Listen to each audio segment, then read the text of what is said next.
જય શ્રી કૃષ્ણ બાળકો. કેમ છો બધા? મજામાં તો છો ને? હું પણ મજામાં છું. ચાલો તો આજની વાર્તા સાંભળીએ. આજની વાર્તા લખી છે ગિરિમા ગારેખાને અને વાર્તાનું નામ છે પિન્ટુ પતંગિયાના દોસ્ત. તો ચાલો બાળકો, થોડા ઘણા મૌલિક ફેરફારો સાથે વાર્તા સાંભળીએ. એક નાનકડું એવું ગામ હતું. આ ગામમાં એક સુંદર મજાનો નાનકડો એવો બગીચો હતો. આ બગીચામાં તો જાત જાતના રંગબેરંગી ફૂલો ખીલે ને પાછા આ ફૂલોએ કેવા લાલ અને પીળા, સફેદ અને ગુલાબી, જાંબલી અને કેસરી ને આવા બીજા અનેક ફૂલોથી આખો બગીચો શોભે. રોજ સવારે આ બધા ફૂલો ઉપર પોતાના સોનેરી કૂણા કૂણા કિરણોનો હાથ ફેરવવા માટે સૂરજ દાદા પણ બગીચામાં આવે અને બધા જ ફૂલોને હસાવી જાય. ફૂલો તો ખુશ થઈને આમ તેમ ડોલવા લાગે.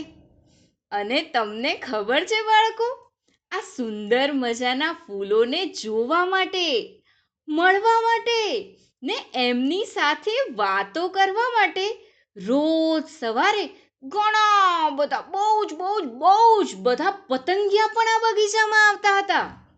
આ પતંગિયા તો ત્યાં રમે, થોડી ઉડ કરે અને મજા કરે. એક દિવસની વાત છે. આ બગીચામાં એક નાનું એવું નવું પતંગિયું આવ્યું. નામ હતું એનું પિન્ટુ. આ નાનું એવું પતંગિયું તો હજુ હમણાં જ પોતાના કોશેટામાંથી બહાર આવ્યું હતું. એણે બગીચામાં ઘણા બધા પતંગિયાને રમતા જોયા. એણે જોયું કે કોઈ પતંગિયા તો એકબીજા સાથે ઉડવાની હરીફાઈ કરતા હતા, તો કોઈ પતંગિયા ફૂલો ઉપર ગોળ ગોળ ચક્કર ફરતા હતા અને કોઈ તો નીચે ઘાસમાં ગુલાટિયા ખાતા હતા. આ બધું જોઈ પેલા પિન્ટુને પણ એમની સાથે રમવાનું મન થયું. પણ આ શું? એ બધા પતંગિયા તો આ પિન્ટુ સામે કઈ વિચિત્ર નજરે જોતા હોય એવું પિન્ટુને લાગતું હતું. પછી એને થયું કે પોતે નવું હતું અને બધા એને પહેલી વાર જોતા હતા માટે એવું હશે. ચાલ, ત્યાં તો પિન્ટુએ એક સુંદર પતંગિયાને પાંદડા ઉપર બેઠેલું જોયું. એટલે પિન્ટુ એની પાસે જઈને બેઠું અને એના તરફ પોતાની પાંખ ફફડાવી પણ પેલું પતંગિયું તો એના તરફ એક નજર નાખી ને ત્યાંથી કરતું ઉડીને બીજે જતું રહ્યું. બીજા ઘણા બધા પતંગિયાઓએ પણ પિન્ટુ સાથે એવું જ વર્તન કર્યું. તમને ખબર છે બાળકો, આ પિન્ટુ તો બગીચામાં બધા સાથે રમવા આવ્યું હતું. પણ બધા પતંગિયાઓનું આવું વર્તન જોઈને એ તો દુખી થઈ ગયું. એને રડવું આવી ગયું. એની આંખો તો આંસુથી ભરાઈ ગઈ. એ તો રડતા રડતા એક સૂરજમુખીના ફૂલ ઉપર જઈને બેસી ગયો. હજી એના આંસુ તો અટકતા જ નહોતા. એ તો એટલું બધું રડ્યું કે એના આંસુથી સૂરજમુખીની પાંદડીઓ પણ ભીની થઈ ગઈ. બોલો, ત્યાં જ અચાનક પિન્ટુની નજર એ ભીની પાંદડીઓ પર પડી. તેના પર પડેલા તેના આંસુમાં પિન્ટુને પોતાનું પ્રતિબિંબ દેખાયું. અને આ શું? એ તો જોરથી ચીસ પાડી ઉઠ્યો, નહીં! એને તો આઘાત લાગ્યો. એના શરીર પર બીજા બધા પતંગિયાની ઉપર હોય એવા કોઈ જ રંગ ન હતા. એ તો સાવ ધોળું ધબ હતું બાળકો. હવે તો પિન્ટુનું રડવાનું એકદમ વધી ગયું.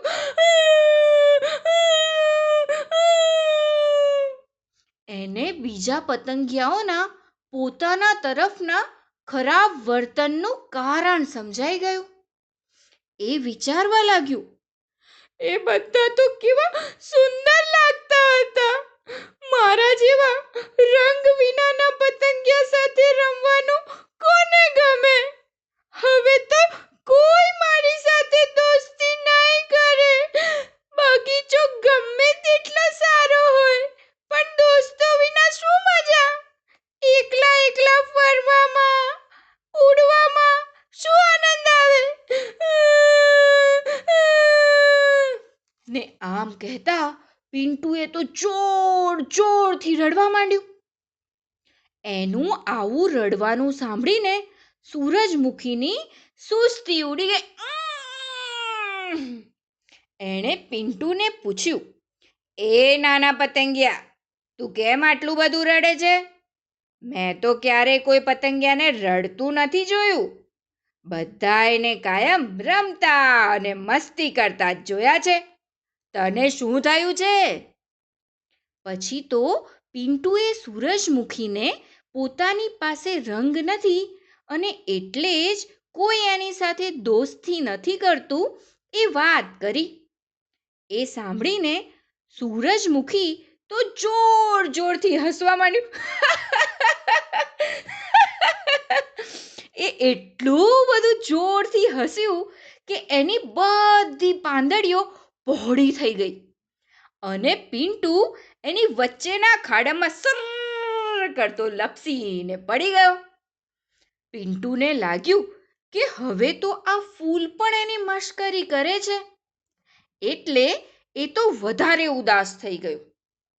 પણ ત્યાં તો સૂરજમુખી બોલ્યું, અરે, રંગ નથી એમાં રડવાનું શું? અહીં અમારી પાસે આટલા બધા રંગ છે. એ બધા અમે તને આપીશું. જો, તું જે ખાડામાં છે ને, ત્યાં ઘણો બધો પીળો રંગ ભરેલો છે. તું એમાંથી થોડો તારી પાંખો પર લગાવી દે. પછી વારાફરતી બધા ફૂલો પાસે જજે. બધા જ તને એમનો રંગ આપશે. પિન્ટુ આ સાંભળીને ખુશ તો થયું, પણ તોય એણે પૂછ્યું, તમે મને રંગ આપશો તો તમારો રંગ ખલાસ નહીં થઈ જાય? આ સાંભળીને સૂરજમુખી બોલ્યું, ના ભાઈ ના, જેને જરૂર હોય એને પોતાની પાસેથી થોડું આપીએ તો ઓછું થોડી થઈ જાય. અને થોડું ઓછું થાય તો પણ શું?